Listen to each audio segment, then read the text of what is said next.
a Song of Ice and Fire podcast. I am Sir Matt, the Butt Knight.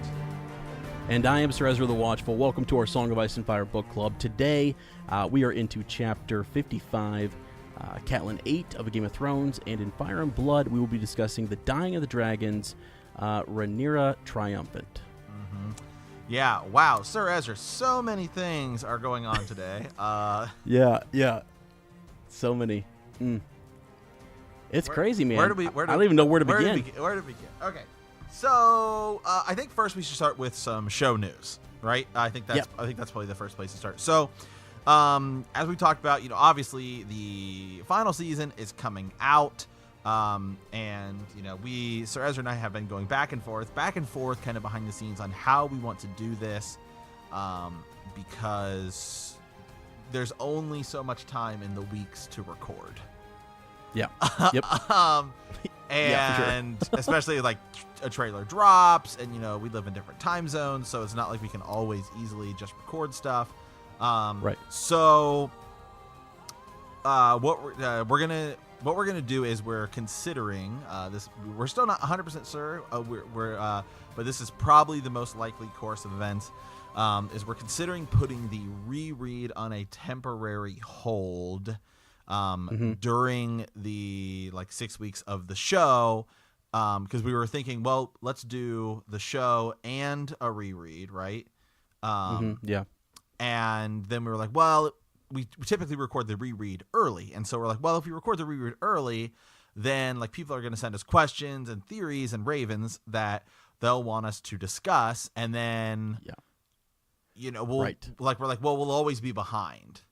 Yes. And we tried mapping it out. We're like, well, we'll be behind because we want to save time for a follow-up Friday type episode every week. So that way we can, talk obviously about all the show theories that everyone's going to be flooding us with. And we want to talk about it because it's super cool and exciting.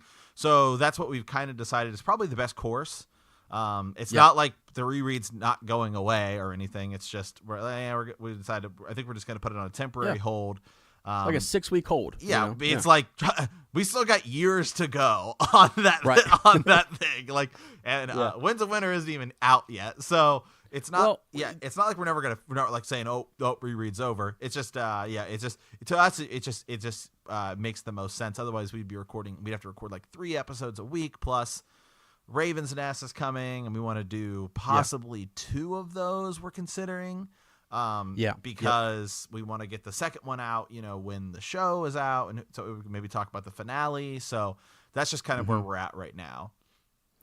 Yeah. To simplify it, really, we'd like to do Sunday night. We'd like to watch, the episode, and then we'd like to record our reaction, our review, a discussion right afterwards for you guys to listen to on Monday. And then throughout the week, we'd like you to send us your thoughts and reactions and maybe predictions going into the next episode so we can bring back basically Follow-Up Friday. Right. And we just do that for 6 weeks. Yeah, and so we were like, well, if we recorded the regular episode Sunday mornings when we normally record Sunday mornings, post the episode on Monday. And in these past couple of weeks, actually, I think there's been 1 or 2 weeks where we've pushed it out or whatever, just because it's just scheduling. And so we're just like, well, if we record it Sunday morning, when do we post it? Because if we post it Monday, well, we want to get that episode. So then you're posting 2 episodes. And then it just gets kind of lost, and we also were like, well, I don't want to discredit the reread, I don't want to shortchange those episodes. So I said, because we only get one chance to do it, because we're not coming back to these chapters in terms of the reread. So that's what we've decided to be kind of the best course of action. I think it's going to be fun. I think it's going to be awesome. I think everyone's going to be super happy to have essentially Follow-Up Friday back. For these kind of 6 weeks. So yeah, I think so too. And a lot of people who will be coming in to listen will be our new listeners will be folks who are really invested in the TV show and might want to afterwards hopefully hop into the reread. So for 6 weeks, that's not a lot of time just to focus and give the final season its due. So it'll be over before we know it. Yeah, exactly. So this is you're going to get this episode basically 1 week before, we are going to post this on recording Sunday, but we'll post it Monday, and then next week we'll have the show, man. It's crazy. It's here winter's here. So we are going to be doing chapter 55, Cailin 8, and some more Fire and Blood. But Sir Ezra, there's also something else we wanted to kind of address a little bit. Something you and I both just kind of witnessed on YouTube, and I think that we kind of just want to say something. So, as you guys know, we often bring up and jokingly I say talk about Order of the Green Hand. Yes. And I hope it seems like Sir Ezra and I both just kind of saw this on YouTube, and I don't actually know the guy's name, but from Order of the Green Hand, but he was, I think it's Dave. I think Dave. Yeah. I don't know. And Mary Ellen. Yeah. They. I guess what happened was they got thrown out of some Reddit community or the Song of Ice and Fire. Song of Ice and Fire. Forum. Yeah. The forum on the wiki page, and it seems like they just had a lot of bad interactions with a lot of other kind of people in the community, and neither Sir Ezra or I think really know the whole story about it, but I will say, when but they make amazing content. Let me jump in real quick, just because, from the get-go, I remember over almost 2 years ago, we enjoyed watching their videos, and we used to jokingly kind of say on the podcast that another project or another podcast likes to say a matter of fact this, but a lot of our thoughts and theories when we bring up counterpoints to some of those well-known theories, the counterpoints are actually coming from their podcast, because they do have really original, ideas and thoughts. Yeah. And it's actually helpful, I think, to hear another thought or idea or theory. How could you get something new, if you just keep rehashing the same old thing over and over? So anyways, we've brought them up before, and we just saw, they've gotten a lot of hate and a lot of different things that have kind of, they have a lot going on right now, it sounds like, personally. Yeah. And it's tough. So I really feel for them, and they just kind of, this big YouTube rant. We just wanted to basically voice our support and kind of say that we're pretty chill and laid back here. I mean, we kind of, if anything, look back. I mean, we've taken every single Raven that people send us, regardless of how crazy the theory might be or whatever. We talk about it. We try to think of ways in which that could work, or try to make it work, or try to help them. Yeah, absolutely. And you and I actually have both seen a lot of people. You and I have both seen instances where people on the Reddit forums or the wiki forum have referenced some of their ideas. They're very big N+A=J theorists, right? Sure. Yeah. And we have people on our fans that we've had people come on Raven's Nest that are big N+A=J theorists and some of this stuff. And have fun with it. Yeah. Yeah, we just have fun, guys. We're talking about books, there's no need to really get negative in comments and things like that. Yeah, we're talking let's about move it books past, at the end of the day. Yeah, let's move it past their theories. They actually don't care if we joke about their theories or what have you, but it's the personal attacks. You know what I mean? It's things like that. So, I mean, quite frankly, the theme here with us has been the knee.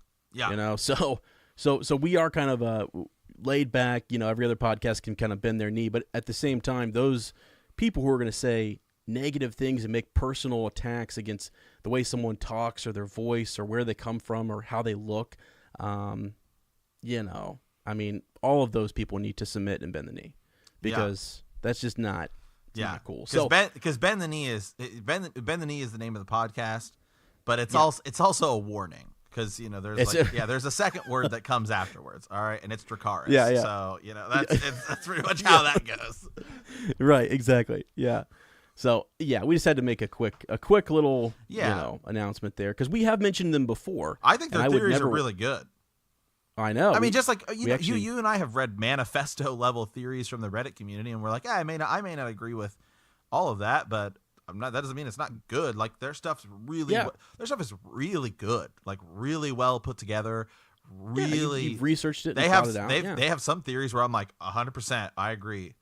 So So, anyways, if you get a chance, you want to just throw them support, and you don't have to like their their theories or even their content, but I mean, you can at least like, human beings and people who are, just trying to enjoy the same fandom that we enjoy, so absolutely.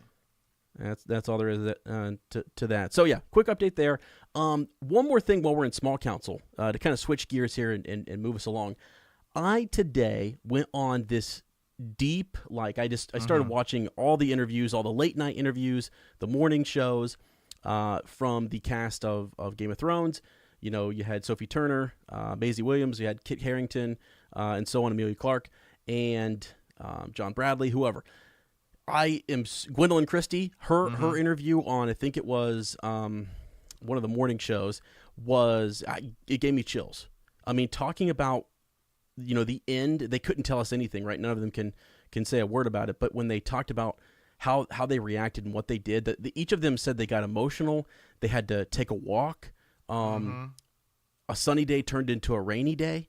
It moved them in such a way that, one of the things that Gwendolyn Christie said in her interview, and this was probably April 3rd, I want to say, is when she was just on talking about this. She said that basically the series finale kind of, it puts a lot of things right, or makes a lot of things right, and then there's a lot of things though that it doesn't.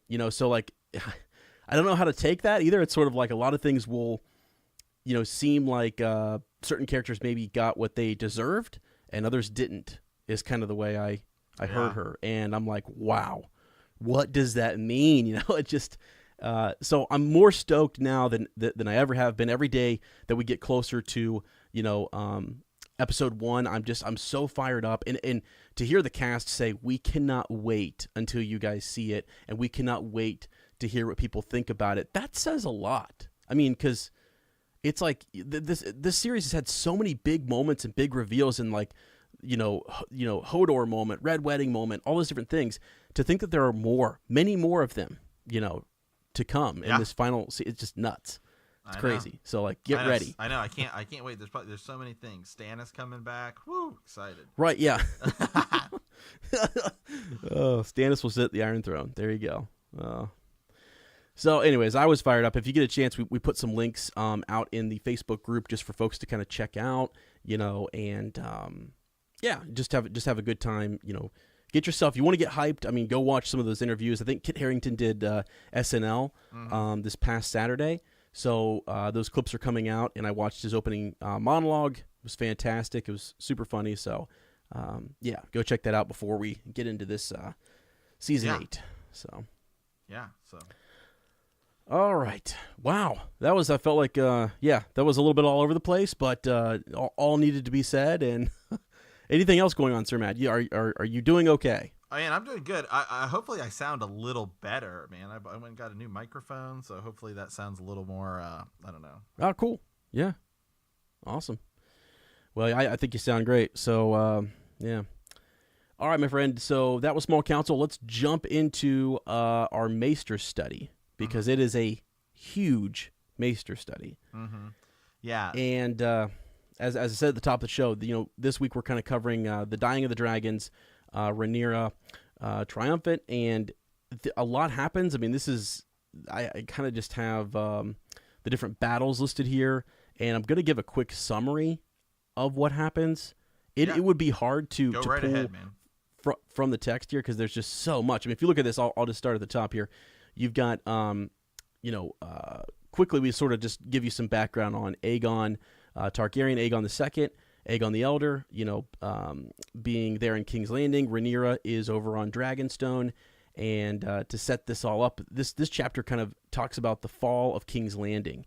Yeah. And, I mean, basically the two powers switch, I mean, to give you the big summary here, Aegon is injured, as we know from last week. We were talking about, his fight and how he and Sunfire were super injured, and he's kind of been given over to Milk of the Poppy, and he's just been, they say he's, sleeping, I think they said 9 out of every 10 hours in the day. Yeah. So he's just wasted. And so Aemon Targaryen, actually, Prince Aemon, his brother, takes up his cause and is really, in charge of the Greens at this point. So, but let's talk. Let's hop in here just a little bit. So this is gonna be a little bit different today. We're not really gonna do a whole lot of actual reading from Fire and Blood, unless if something catches your attention. No, go right ahead, man. Bring it to the front. Yeah, just let me know. So last time, we were talking about how Sir Otto Hightower basically was this hand of the king for Aegon Targaryen that was trying to win the war through letters. And Aegon didn't like that. He went with someone younger. He got Sir Criston Cole. And, Sir Criston Cole basically took to the battlefield right away, laid a trap for Rhaenys, and they fought and they killed Princess Rhaenys, the queen who never was. And they ended up killing her dragon, Meleys. So, as I say, super injured and what have you. Now, when they come back to King's Landing, Aegon II is brought back. Basically, what happens is that they're looking to strike quickly. We talked last week again about Daemon Targaryen, again, who is married to Rhaenyra and is her uncle, all right, has been striking from Harrenhal. He's been plotting these different attacks with, what were those guys' names?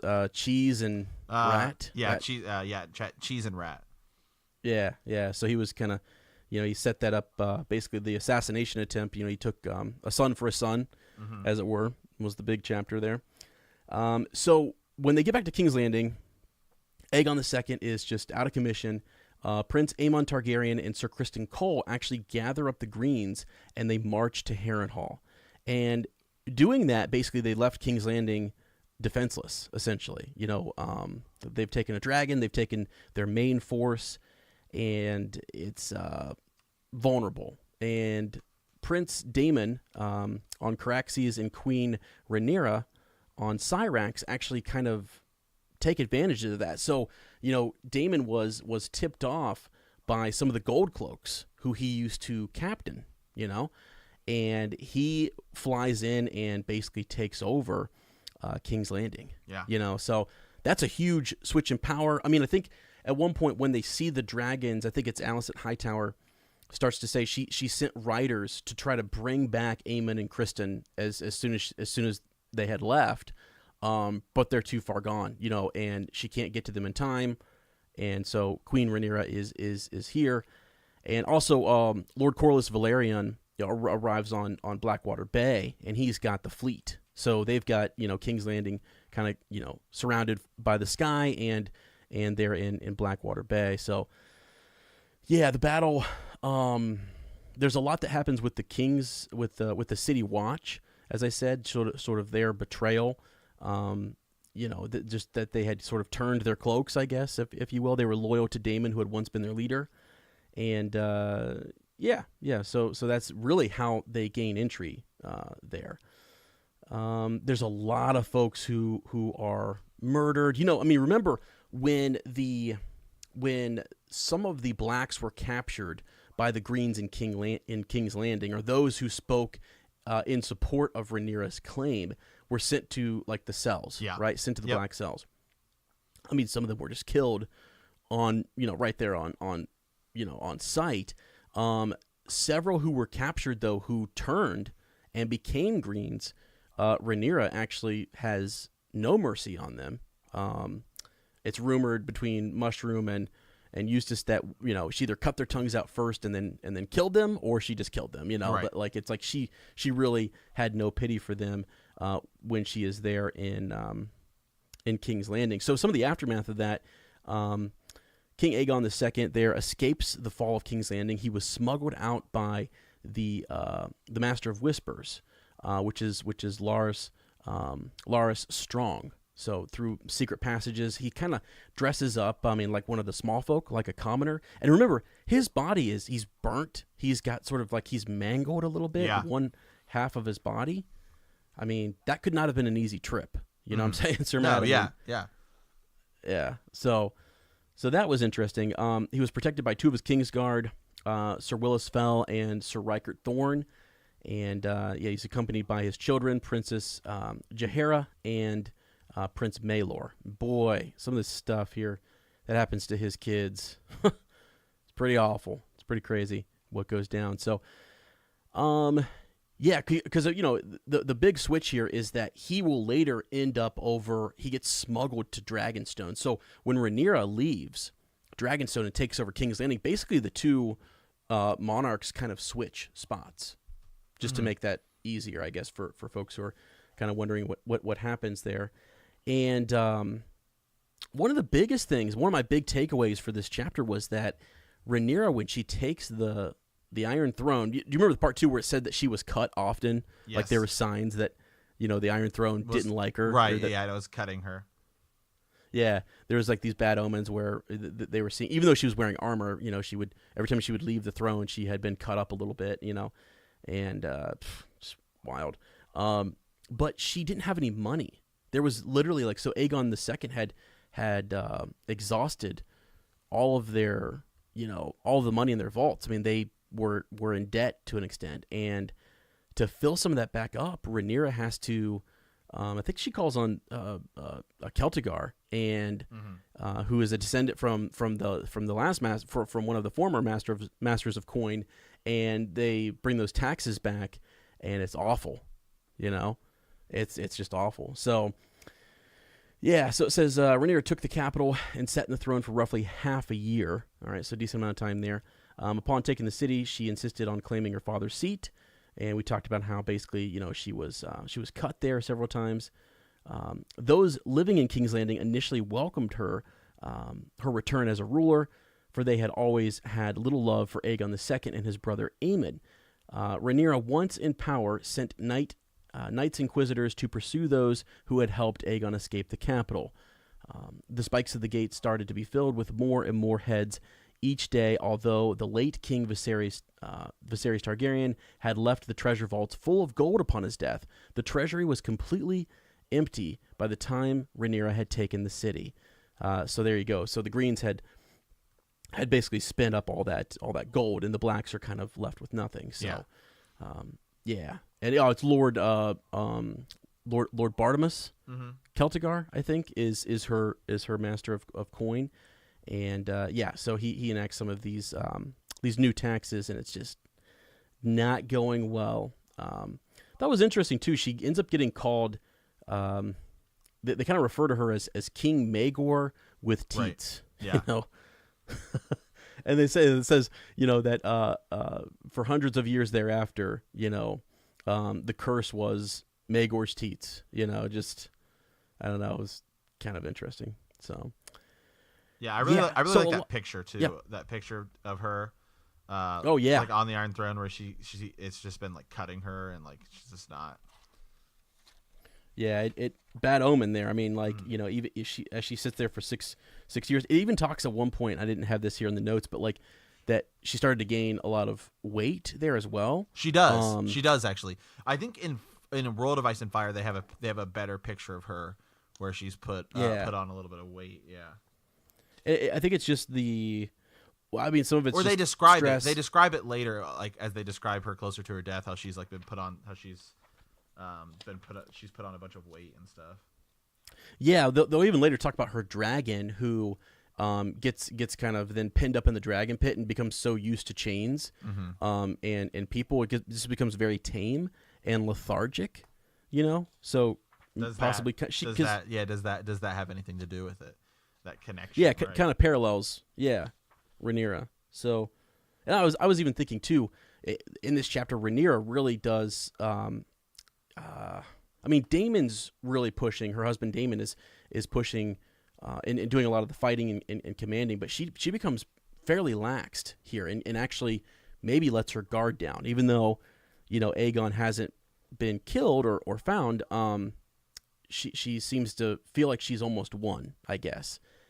And I put a really cool map in our doc at the very bottom that just sort of shows all the support that she had, that Blacks versus Greens, and it's quite a bit. Actually, they were able to rally a lot of support. It's the Riverlands that are really kind of where the battle's being fought around the God's Eye and in various places, Tumbleton and such. So, okay. So now, when Rhaenyra moves into King's Landing, obviously the Greens have to move out. So some of them are smuggled out, and I think Alicent Hightower is captured. So the mother to the Greens is captured and she is left there. But beforehand, she is actually able to help get some of her, I think, her children. And then this says, Aegon II's son, the Prince of Dragonstone, so Maelor Targaryen, was actually able. We were able to get him out.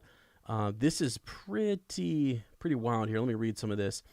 With his father now king, let me skip down here. During the fall of King's Landing, the Master of Whisperers, Lord Larys Clubfoot, smuggled Maelor and his sister, Princess Jaehaera, to safety, charging Sir Rickard Thorne of the Kingsguard to bring Maelor to Old Town. At Bitterbridge, Rickard was brought down by a mob, and Maelor was torn apart as the people of the mob each sought to claim him as their own prize. So, Rhaenyra had when he leaves and flees the city after the fall of King's Landing, Bitterbridge is actually a pretty brutal spot there where his daughter does get away, though. She actually does make it, I think, to Old Town. But Maelor is, I think, only 3 years old, maybe, something like that. Maybe a little bit more, but just a young, young babe, and is actually, killed and torn apart. Now, remember too, in the last chapter, so when we were talking about a son for a son, when you had, what were their names again? I think we had Blood and Cheese. Okay, the assassins, Blood and Cheese. Yeah, Blood and Cheese. Yep. Yeah. Yep. Yeah, had snuck into the Tower of the Hand, right? So when they get in there, they forced King Aegon's wife, Helena, to pick a child, and she actually picked Maelor because Maelor was the youngest, and she thought he wouldn't know what was going on, and they end up killing Jaehaerys instead, her eldest. So that was sort of upsetting. And remember, she really struggled with that for a long time. So, yeah. But anyways, he ends up dying there at Bitterbridge. Now, we had said before, the reason that King's Landing was left wide open for attack is because Aemon and the Kingmaker, Criston Cole, actually had led their army, some 4,000 greens, from King's Landing to retake Harrenhal in the Riverlands. And that's where Prince Daemon Targaryen was set up at, But he actually vacated that castle. He leaves, and he joins with Rhaenyra to take King's Landing. So, again, kind of, he knew ahead of time that they were marching their force out of there, so he takes King's Landing. Who cares about Harrenhal? Yeah. Right? I mean, who cares? Yeah, I don't know why, people consider I know, it's a huge keep, but, yeah. And maybe it's, it still has, I don't know. I know a lot of it was burnt and destroyed, but it's in a good location, I guess. But I don't know. It almost seems like a joke sometimes to, right. But yeah. Anyway, so let's see. An interesting character. So I want to bring up a couple. This chapter brings up some folks who are a little notorious and maybe we'll see throughout the Dance of Dragons and even after. So we've got Alice Rivers, the Witch Queen, actually. So Daemon, when they march all the way to Harrenhal. And so Daemon has left, and Aemon Targaryen, when he arrives there, he ends up wiping out the strong line. Yeah. Completely ends it. Wiping them out. Which is crazy. Because I was looking a cool connection to that. We've got what's his name? The mountain. Right. Whatever his name is, Strong, So and there's several other characters in the Golden Company who call themselves by the surname Strong. Yes. And I know they say you can kind of pick your own name there, but it's kind of it's wondered, like, how could some of the Strong line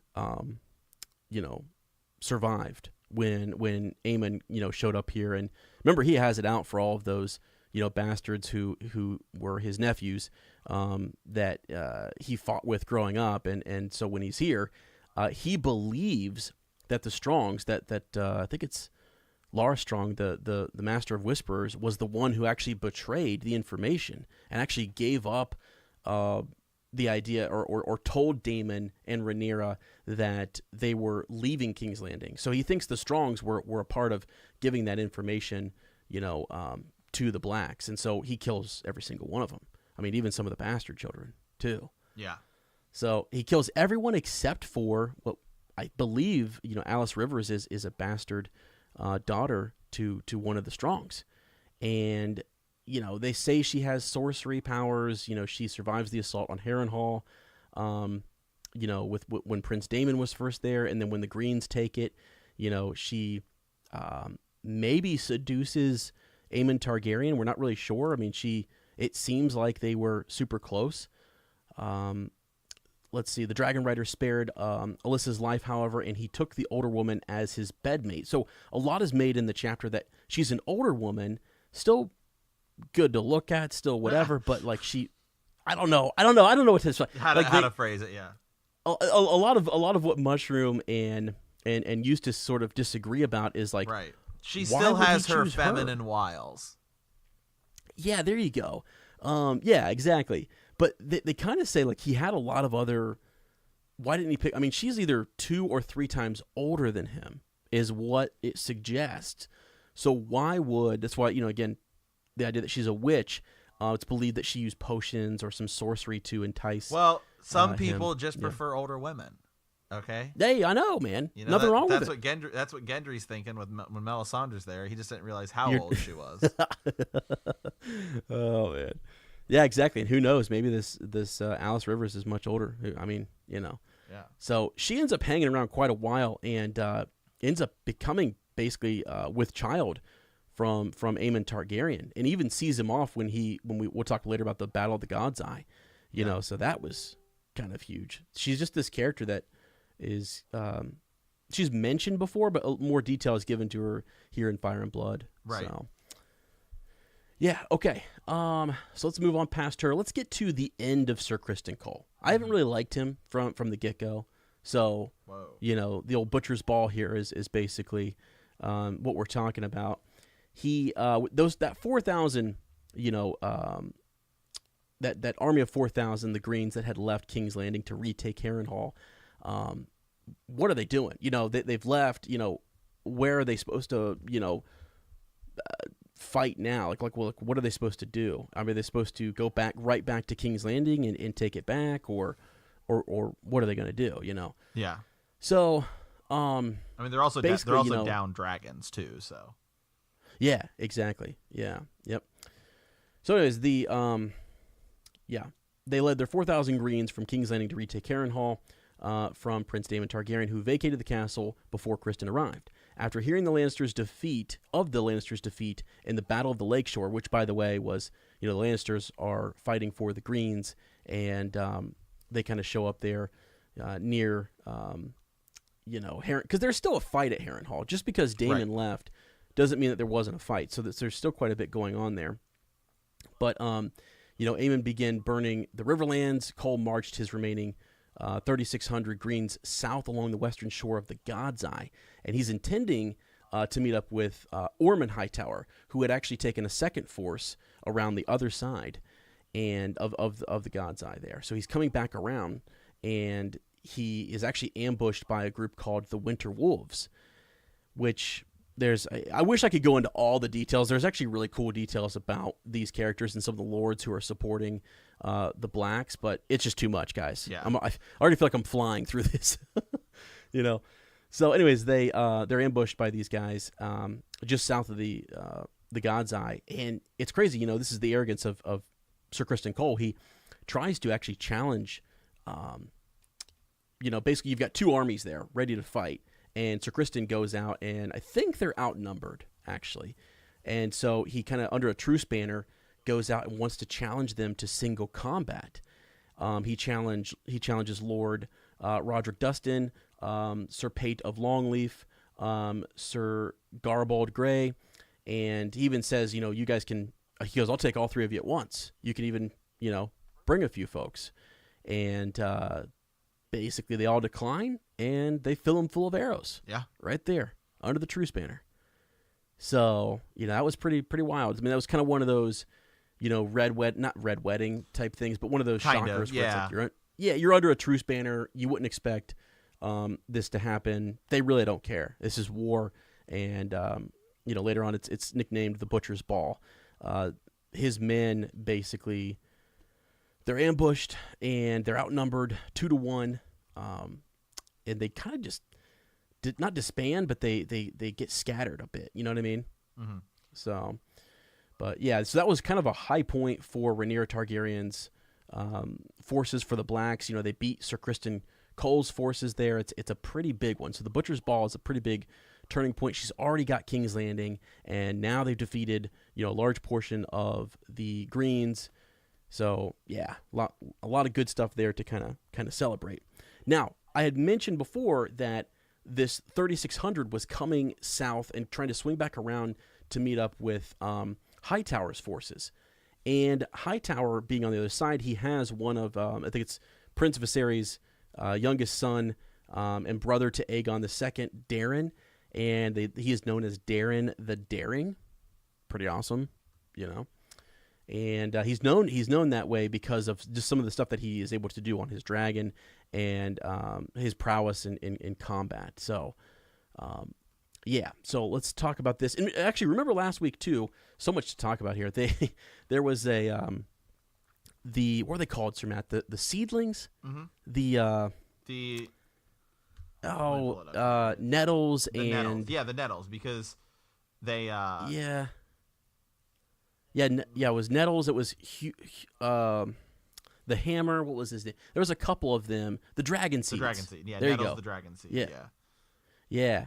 So they come into play right now. So before, you know, the Blacks should have won this, like right here. I mean, basically, as we get close to, as we start to shift towards the first Battle of Tumbleton, it is a huge turning point back in favor of the Greens, because you have a Ulf the White and Hugh the Hammer, who are sent to Tumbleton on behalf of the Blacks, end up betraying. They end up defecting over to the Greens during the first Battle of Tumbleton. Yeah. And they end up helping Daeron the Daring. You know, and so that was a huge switch there. That's why the Battle of Tumbleton is actually it's a major turning point again. You know, in the Dance of Dragons, they actually hear about it back in King's Landing, and Rhaenyra is like super concerned because she's hearing about. This is where she starts. Yeah. This is where she starts to get a little paranoid. Absolutely, yeah, she's definitely paranoid because they thought, you know, with the dragon seeds that they had way more dragons, they should be good. But these guys, you know, Ulf the White and Hugh the Hammer, basically start to get, you know, this idea of grandeur in their mind. They start imagining themselves wearing crowns. You know, with a dragon, you think, I could do anything. You know what I mean? Like, who's going to stop me? I can actually beat back some of these other dragon riders.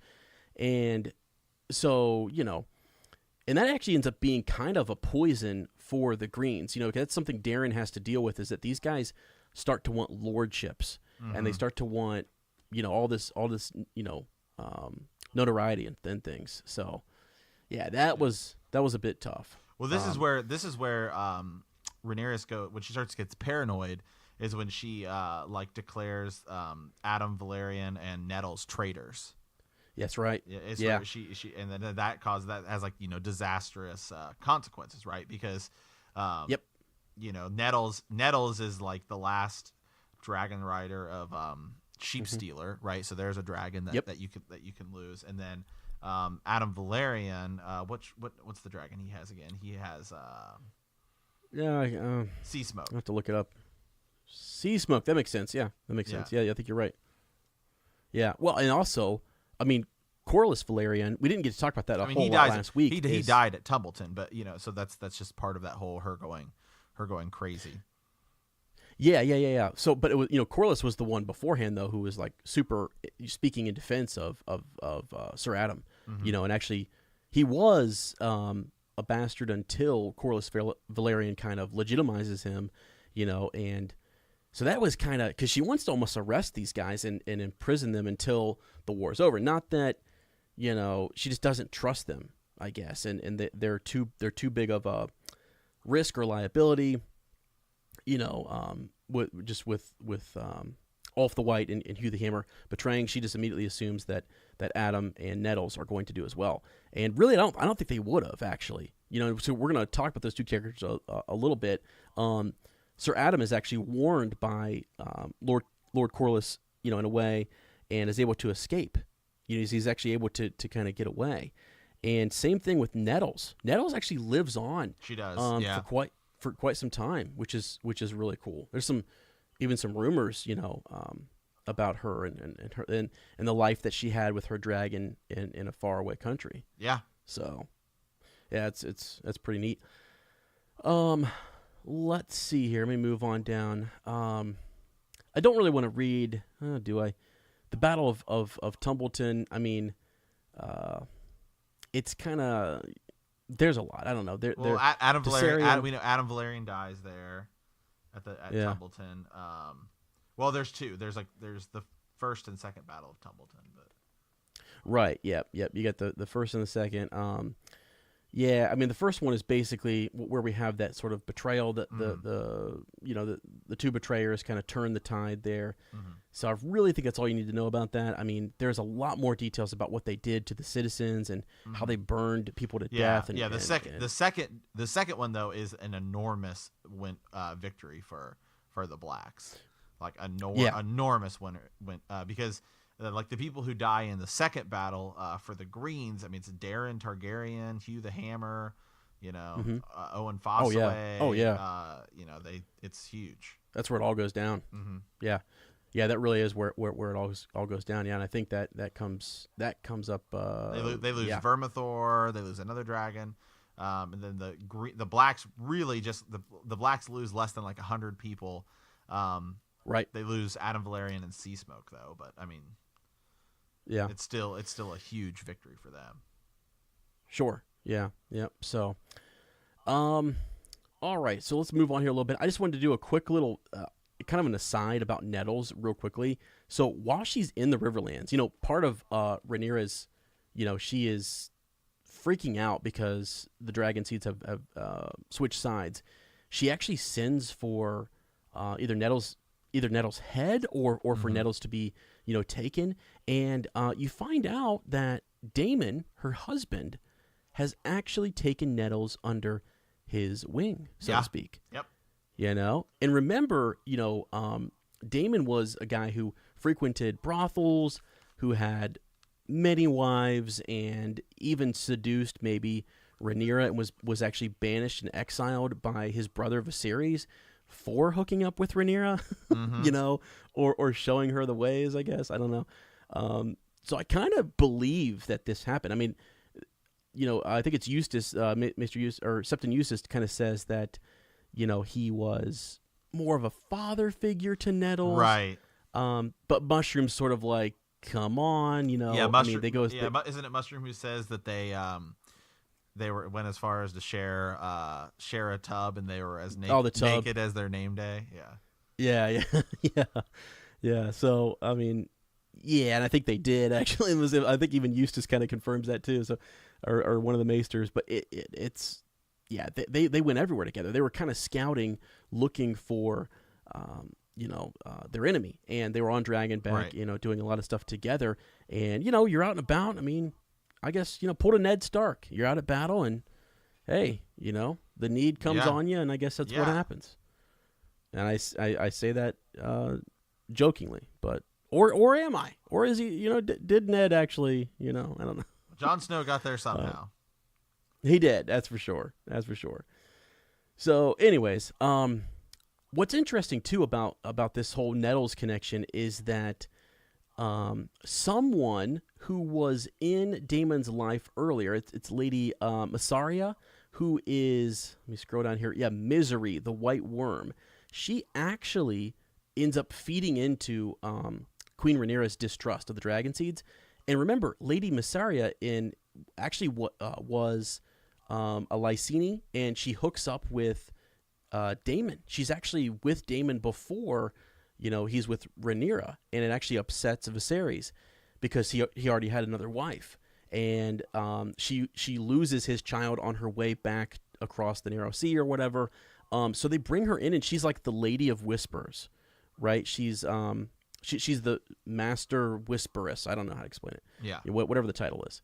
And they often compare her to Bloodraven a little bit. So she's pretty big deal. I kind of think my own thought and theory here is that like if Nettles is hooking up with Daemon and Lady Massaria is, a former lover of his, that she might be a little bit out of shape about that and want to try to end it or what have you. But he ends up getting warned by the Lord of Maidenpool there and takes the warning. He helps her get away, So Daemon did care enough about her to send her off, and she kind of some maesters believe that she went, that where the burned men originated from is where she went to, so that she might have been in this because it said that the burned men originated from members of the Painted Dogs who worshipped a fire witch and her dragon in the Mountains of the Moon. So there you go. I mean, it's just rumored that she went beyond the Bay of Crabs and was never seen again after flying in that direction.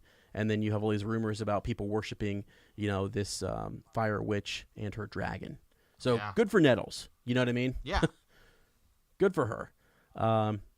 All right, just a couple more things here, and then we will get to the reread. After that discussion, so remember, we left Aegon II, who had got to Dragonstone. He's over there. He actually ends up convincing a couple of the Blacks on Dragonstone to come over to his cause, and he has Sunfire with him still. So once he gets off of his addiction to the milk, then he is able to mount Sunfire, and he actually ends up killing another dragon there on Dragonstone. And so he's sort of bringing about the fall of Dragonstone and bringing it under his command, because it's poorly defended, and so he's able to actually kind of reclaim that for the Greens. So we left him there, and so now he's up and moving again at the end of this chapter, and ready to do his thing. So the last major thing that happens in this chapter, I guess, that we need to talk about is probably the Battle of the God's Eye. Yeah. I think that's how the chapter ends. So with all those pieces in mind, so let's keep Rhaenyra in King's Landing. Let's keep Aegon II over on Dragonstone. And, we've got Sir Criston Cole's forces defeated. I brought up earlier the Alice Rivers, who is said to be kind of somewhat of a sorceress, right? She actually tells Aemon Targaryen where to find Daemon Targaryen. And actually accompanies Aemon. I mean, she watches the battle. Mm-hmm. Alice Rivers actually watches Aemon and Daemon Targaryen fight, above the God's Eye from some tower there. And so that's kind of a neat little connection, I thought, in this chapter. And so they get there, and let's see. Let me just read a little bit of this to you guys. Rhaenyra ordered Lord Manfred Mooten of Maidenpool to send her the head of Nettles. We already got that. Let's see. Let me move on. Here we go. Daemon took Harrenhal from... Oh, where does this first start here? Here we go. Once Daemon was gone, Lord Mooten took down Rhaenyra's banners and raised the golden dragon of King Aegon II. So that was all of that bit originally when, Harrenhal switches sides, right? Because Aemon is there. Right. Daemon took Harrenhal from the few who still remained there and waited for 13 days. On the 14th day, Vhagar appeared with Aemon and his bedmaid, the pregnant seer, Alice Rivers. With Alice on the ground, the dragon riders fought in the sky above the God's Eye. Their fight ended as the dragons, locked together, tumbled towards the lake. According to tales, Daemon leapt from Caraxes to Vhagar and drove the Valyrian steel longsword Dark Sister through Aemon's blind eye.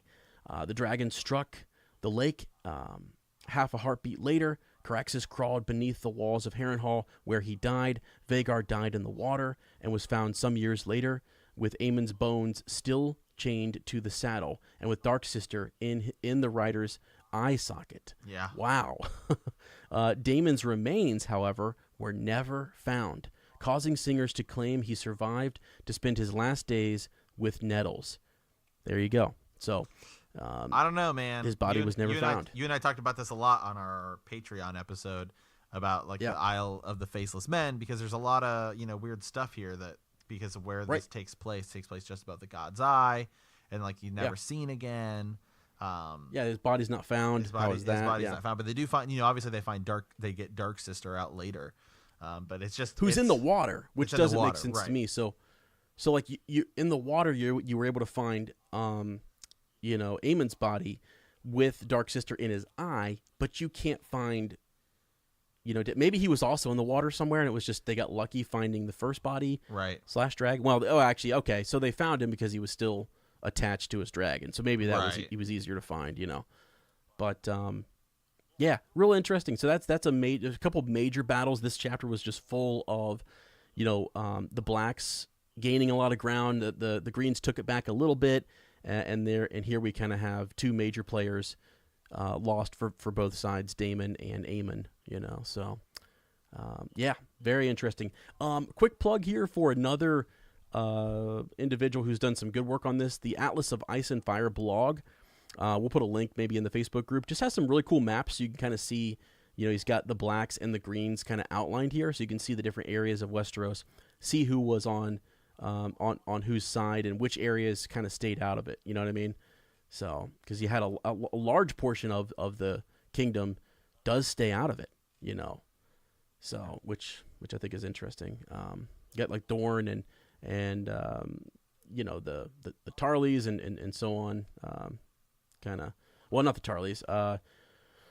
Who are they? What are they called? I just forgot their names.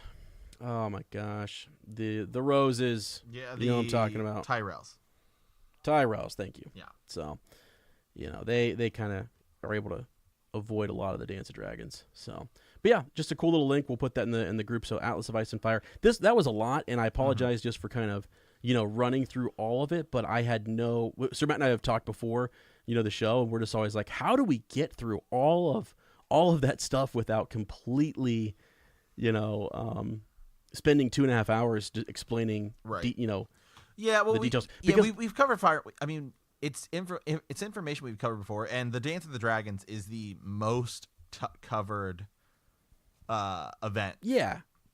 You have Fire and Blood, World of Ice and Fire, the whatever's talked about it in the main series, and whatever it's also talked a little bit in Dunk and Egg, like little snippets of it are talked about here and there, and then the novellas. Yeah, right. And I just want to throw this out to some of our patrons and different folks. Sir Ezra and Sir Matt are not afraid to sit down and actually pick some of these different battles and really look at the players on each side and how they won or just some of the cooler connections between the different houses and, which of the great houses were on which side and how does that impact things going forward. There's a lot of cool connections to it, but I felt like today you just had to hit all of the major battles, and all of the major sequence of events because it's quite a lot to kind of wrap your mind around. I actually skipped over the shepherd who goes in preaching about, all the dragons, and they storm the dragon pit and kill a bunch of dragons, So if you're not reading Fire and Blood, it's definitely it's worth a read. It's not one of those things I think a lot of folks will go back to and read over and over again. No, but it is. Probably not. I think where it will become more important is maybe in the prequels, depending on what they do, if they ever were to do. Yeah, Aegon's Conquest. Well, we know there's 5. We know there's 5 prequels planned. We know that. I was reading some more today because I was like, the Long Night prequel is. Mm-hmm. I think when Comic-Con comes around, I think we'll get a name. Yeah. Excuse me. I don't think we get a trailer, but I think we'll get a name and a like a logo. Yeah. That would be, God, that'd be awesome. That'd be huge. So, all right, friends. Well, yeah, that was just the Maester study, kind of long, as we said. That it'll be a while before we come back to that, just like we said at the top of the show with the reread. We'll keep after it and we'll answer any questions you may have about Fire and Blood if you want to send them our way, or if anybody wants to discuss more or hear some musings on it on Patreon. We'll definitely get after it there. So yeah, okay, all right. Well, let's move on to the reread. This week we are in Cailin 8. Last time, I don't know, I can't even remember if it was last week. We were in Daenerys 6. Daenerys was unable to convince Khal Drogo to assault the Seven Kingdoms to regain her throne. While Drogo was hunting, she went to the market, met a wine merchant who offered her a cask of wine. Ser Jorah insisted the merchant drink first. The merchant refused and attempted to flee. When Drogo learns of the attempt to poison Daenerys, he makes his decision to attack the Seven Kingdoms. Last time we were with Catelyn, she had gotten news from Riverrun that House Lannister was gathering an army at Casterly Rock. As Catelyn and Ser Roderick arrive for Tyrion's trial by combat, that's a while ago. Sir Brendan, who was had resigned to his post, plans to join the defense of Riverrun. In the duel, Bronn kills Ser Vardis Egan, and Lysa sets Bronn and Tyrion free outside the Bloody Gate to take their chances with the Vale Mountain clans. This week, Catelyn and Sir Brendan meet Robb's army at Moat Cailin, accompanied by the host from House Manderly. In private, Catelyn helps Robb refine his war plans and explains to him that they have no option but to win or die. Robb decides to go south in support of Riverrun with a feint down the King's Road to keep Lord Tywin Lannister's forces occupied. Mm-hmm. Yeah.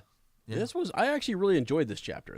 There's some really cool connections here with the Manderleys and so. Yeah, this is actually pretty cool because this is where you get to see Robb kind of his character start to develop.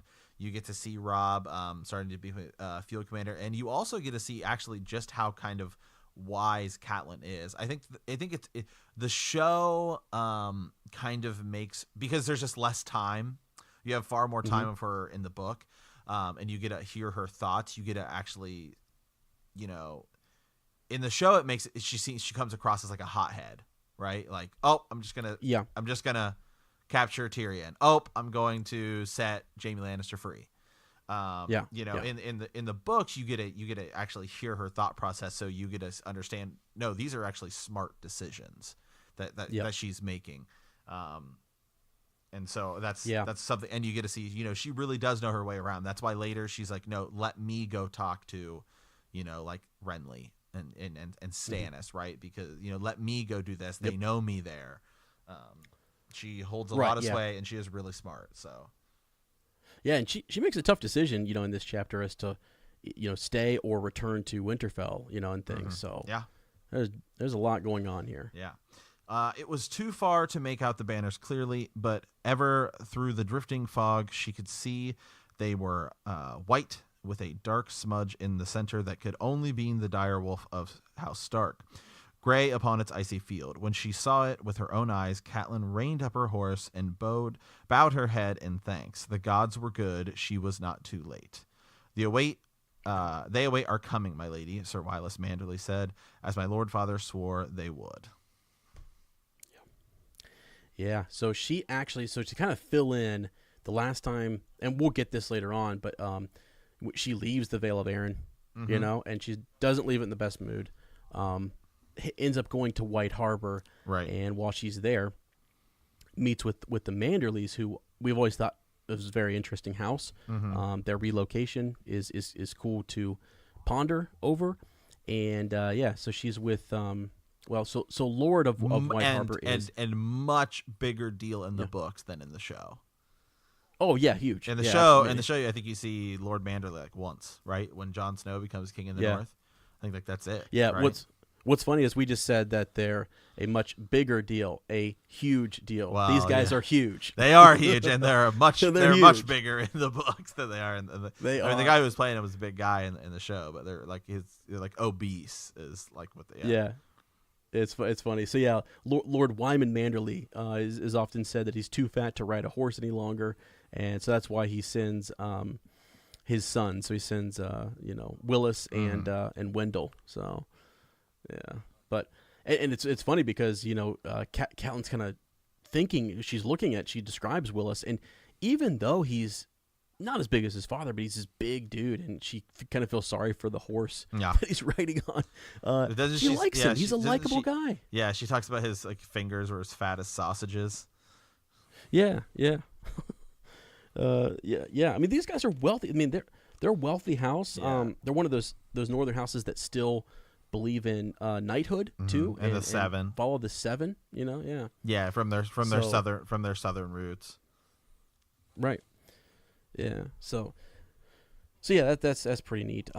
This whole bit too. There's a, and I don't know how you want to, Sir Matt, you just kind of guide us through here, but like Moat Cailin, you learn a lot about Moat Cailin and how big it used to be.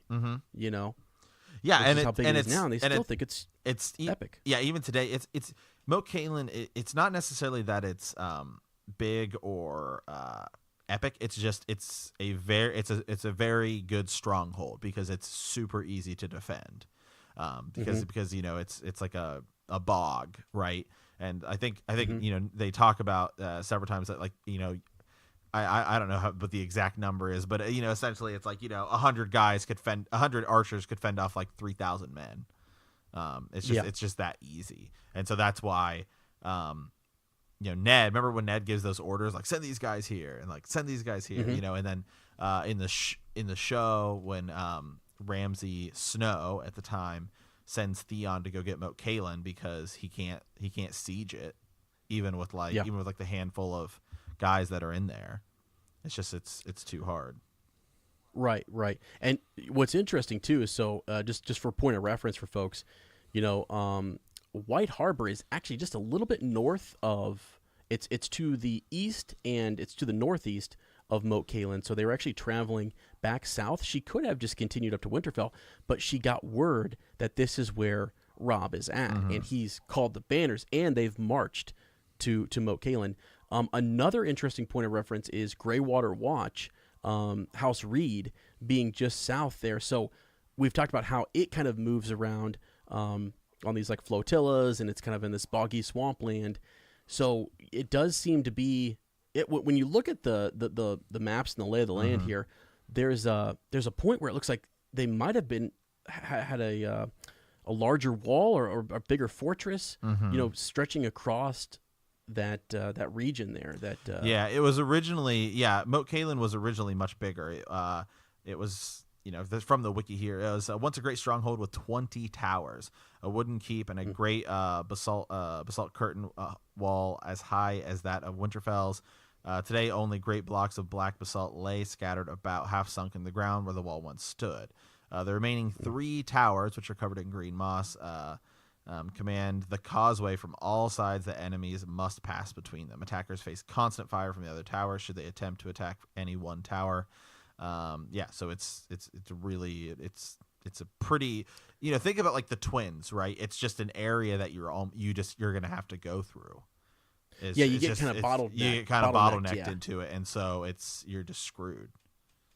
Right, exactly. So I think, let's see, there are 3 towers, right? The Children's Tower, the Gatehouse Tower, and the Drunkard's Tower there. So you've got those 3 of the 20 kind of. Yeah, you get that. There's a great line later where it's like Brendan, the Blackfish is like, this is Moat Cailin. It's no more than and Catelyn's like death trap. Yeah, exactly. Yeah, no, let's talk about that because as they approach it, he does sort of say like, what is this? You know what I mean? It's renowned. I mean, it's known in the Seven Kingdoms as this great fortress, this great place of defense. And she kind of thought the same thing that the Blackfish is thinking. And she's like, but look at the lay of the land here. Explains what Ned had told her, and very defensible. Capable of defending the passage to the south, however, provided that they are fully manned. Yeah, so it's an epic spot actually. Yeah, I never really when I did my first read through. I mean, it's nice to go back and look at the maps for reference and things because I always thought it was more epic than it is, but it really is the terrain around it that cause it to be important. So just because it's just like marshland, right? It's thick and it's kind of like a swamp, right? I guess to get through. There's some pretty cool quotes about Moat Cailin in other books as well. When Theon and the Ironborn have taken Moat Cailin, he's like, Robb will never look on Winterfell again. He will break himself on Moat Cailin as every Southern army has done for 10,000 years. It is it's like no Southern army has ever taken Moat Cailin.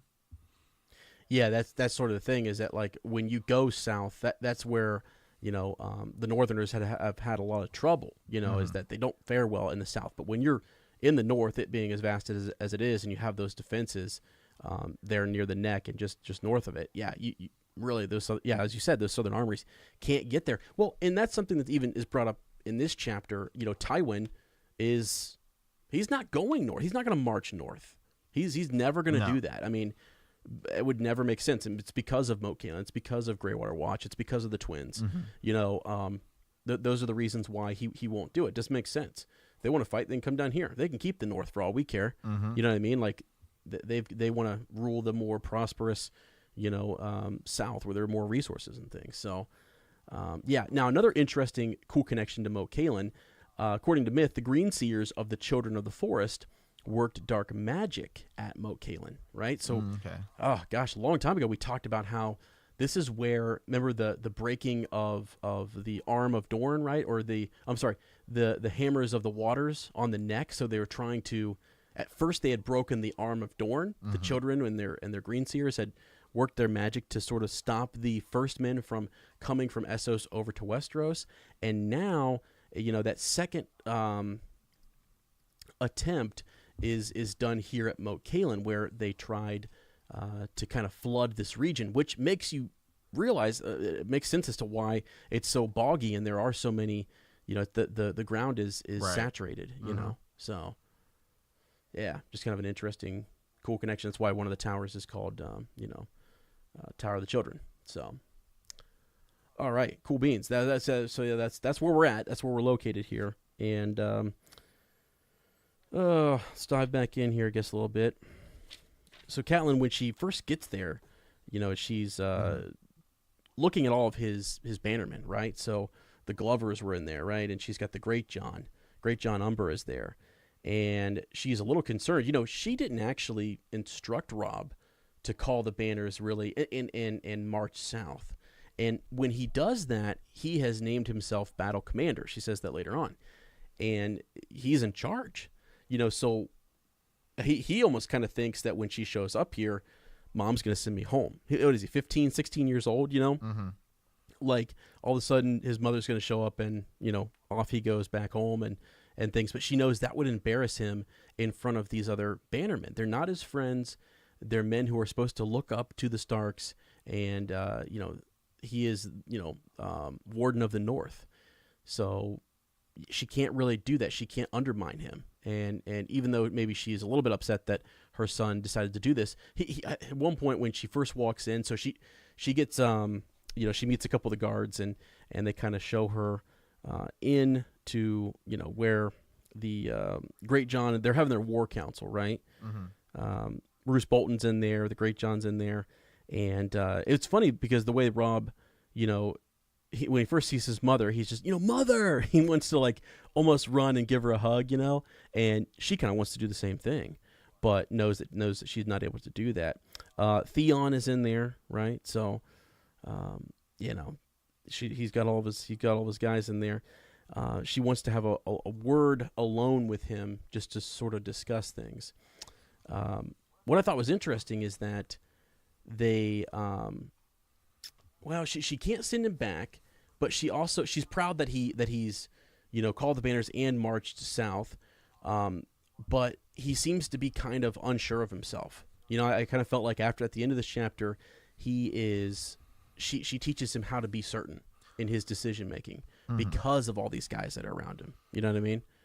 Like when the Great John is kind of talking about which way he wants to take the army, and there's two different paths in which they can go and how they can attack the south.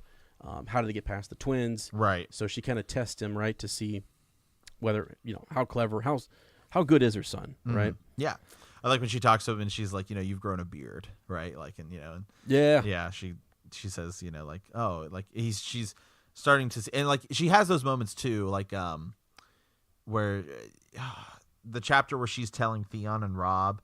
What does she say? She says something about like, it's time, that Robb like takes that next step. Oh yeah, I can't remember exactly right now, but off the top of my head, what it is that Robb says. But there is something where she's like, no, it's high time you did. Oh, with the steel in his hand. Like it is. Yeah, he's holding a steel or something. Yeah, he's holding a sword. Yeah. Yeah, right, and that's kind of like the same thing here too. As you said, she's testing him. She's still kind of grooming him. Because that's what he needs. Yeah, for sure. One of the disappointing things, though, that we hear about here is that Tyrion is no longer with her. Right. So they were hoping that they would have a war prisoner that they could negotiate with and trade. Yeah, chess piece. Yeah, and Lysa Arryn has completely messed that up, and taken that away from her. So she even gets a little short and says things about her sister that maybe she shouldn't have said, but I think she kind of wants them to know that he would be here if I had my way.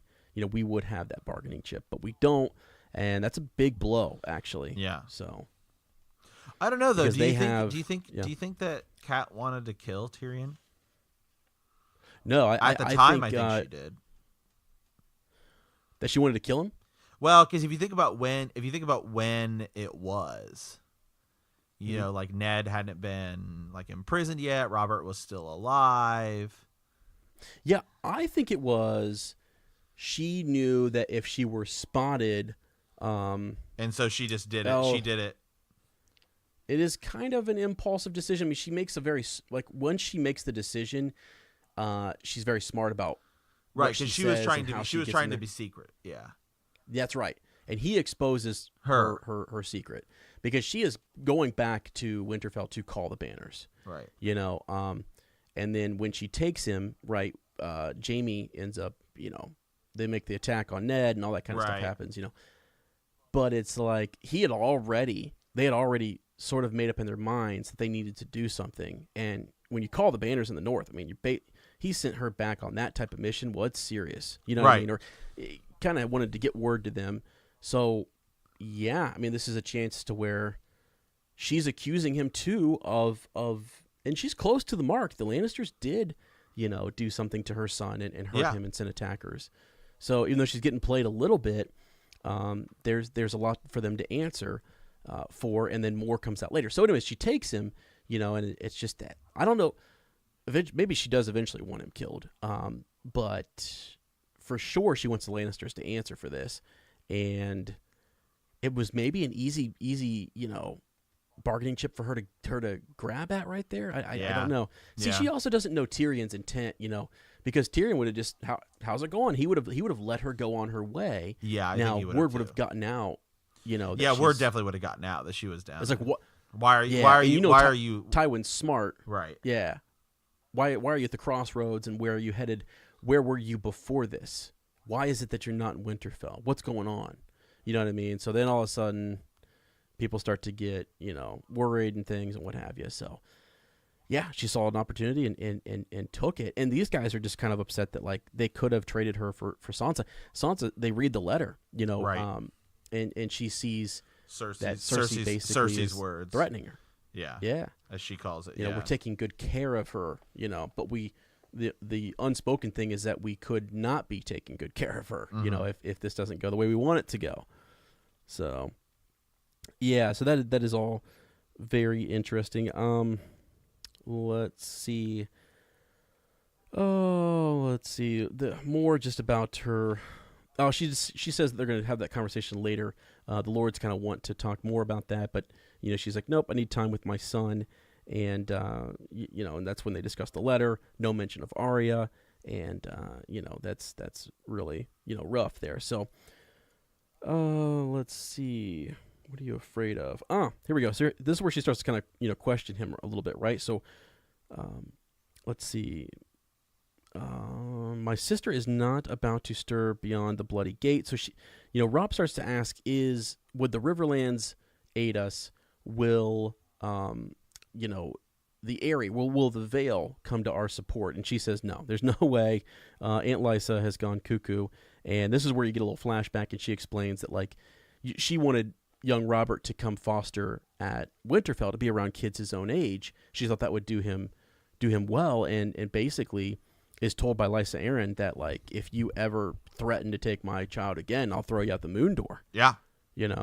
Which is nuts. I mean, so she's completely off her rocker, and she's lost it. Let's see. Where else to pick up here? Catelyn took his hand. Robb, I will not soften the truth for you. If you lose, there is no hope for any of us. They say there is naught but stone at the heart of Casterly Rock. There By the we way, go. back to Lady Stoneheart, in case you forgot. They say there is not but stone at the heart of Casterly Rock. That's unreal. Mm-hmm. First, that is unreal that he's putting lines like that in this. It's just crazy. He's thought it out, man. He's the master. He's the master. Okay? Goodness. Okay. She brings up, remember the fate of Rhaegar's children. So she kind of says to him, you can't lose. So she's asking him, what are you going to do? What is the plan? And, he kind of goes on to talk about what has been happening. Less than a fortnight passed. They had fought a battle in the hills below the Gold Tooth. Robb said Uncle Edmure had sent Lord Vance and Lord Piper to hold the pass, but the Kingslayer descended on them and put them to flight. Lord Vance was slain. The last word he had was that Lord Piper was falling back to join your brother and our other bannermen at River Run with Jaime Lannister on his heels. That's not the worst of it, though. All the time they were battling in the pass, Lord Tywin was bringing a second Lannister army around from the south. It's said to be even larger than Jaime's host. So here, the Riverlands, remember the... I love that they also,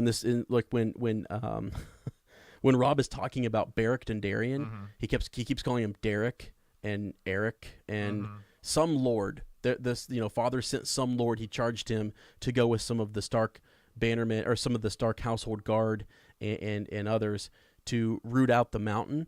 And so he's like, there is someone out there fighting in father's in the king's name, trying to fight against the Lannisters. But Tywin was kind of doing all that raiding. And he's picking off the Riverlands, kind of their keeps and the lords one by one, and Edmure just is getting outwitted. He's just getting outplayed, in the battlefield. And so now they've actually had to retreat all the way back to River Run, and Edmure, I believe, ends up getting they get sieged. His father's dying in there, so she realizes that her brother and her father is in trouble, and Edmure is out of his league, facing down Tywin. Yeah, and Sir Jaime Lannister. So Edmure Tully is a character that I really wish we would have gotten.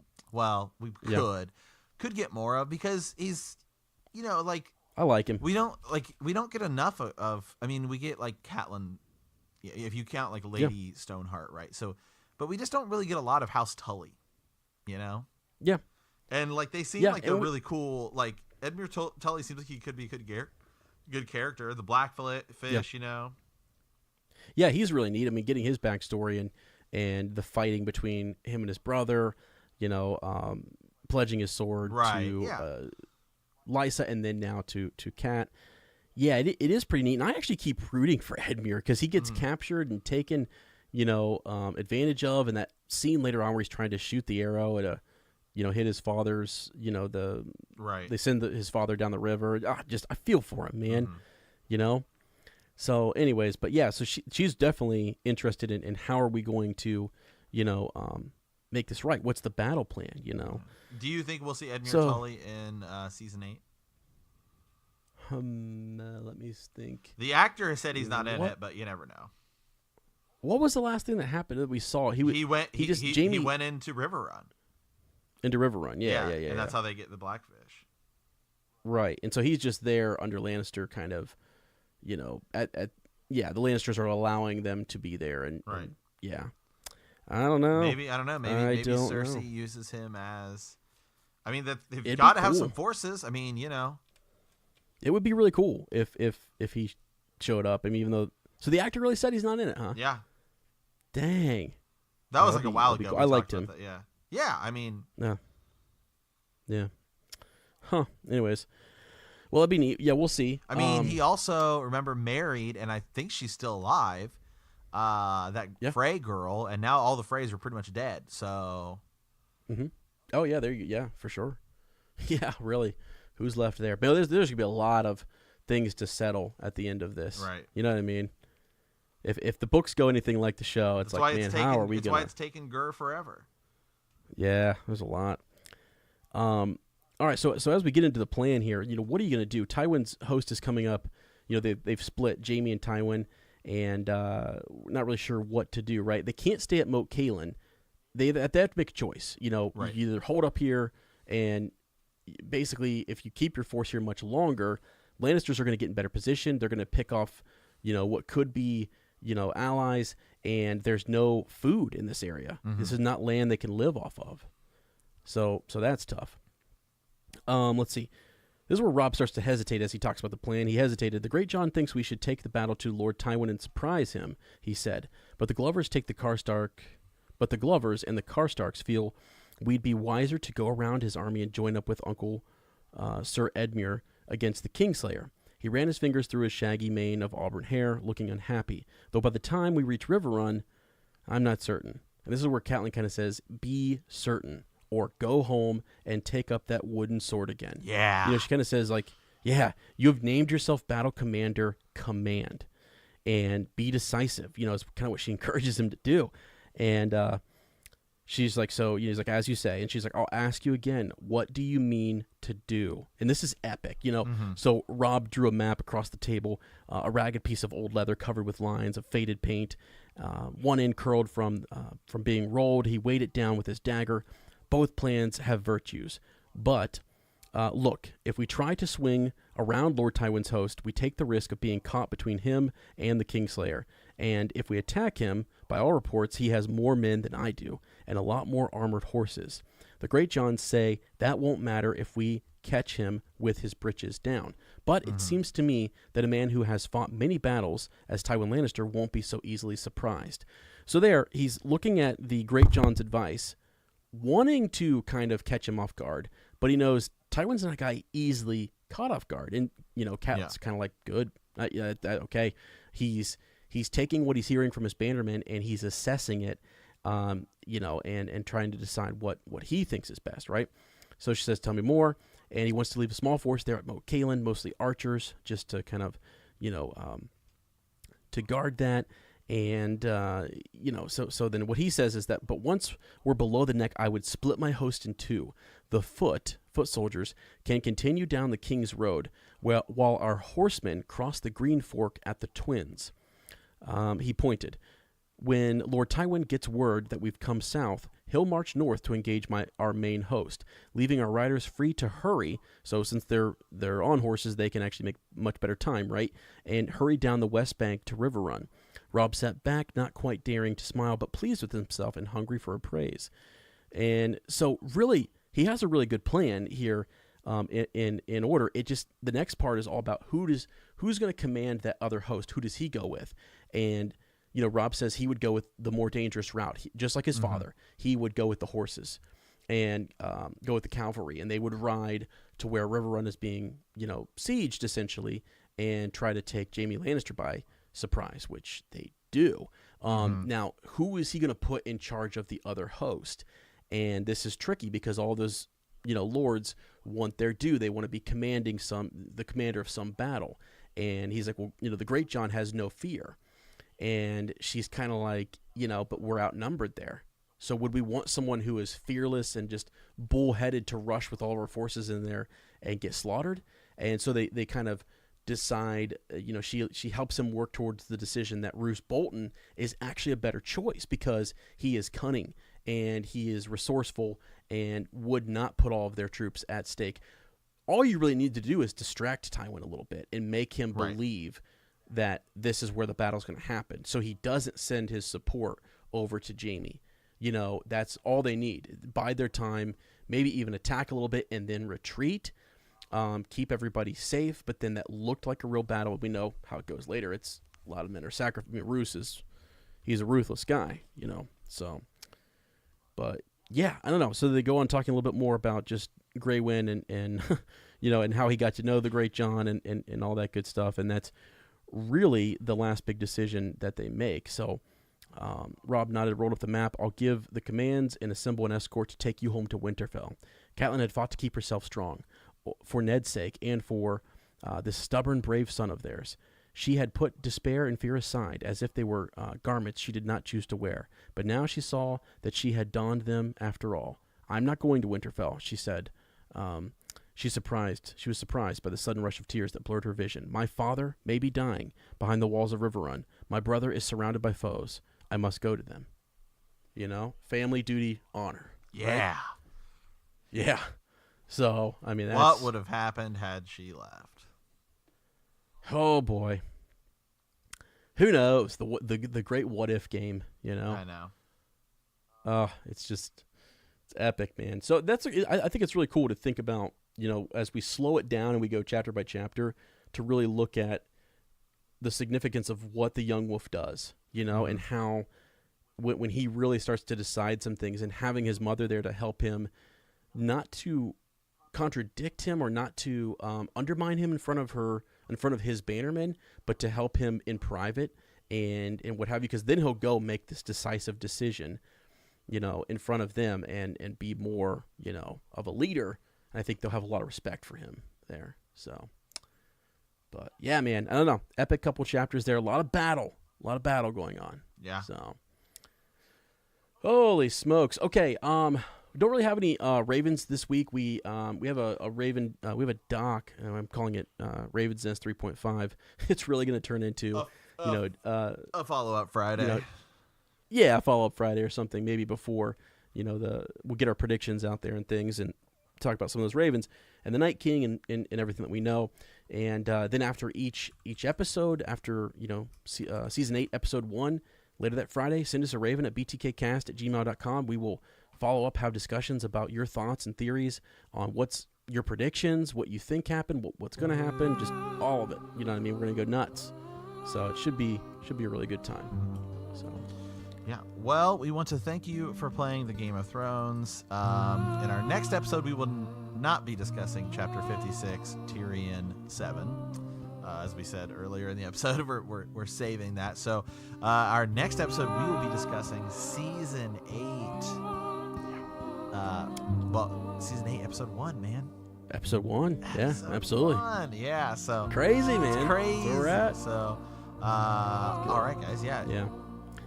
Yeah, if you like our podcast, don't forget to subscribe, like us, write a review, leave a comment, or send us a Raven at btkcast@gmail.com. We'll see you in a week, and remember, Season 8 is here.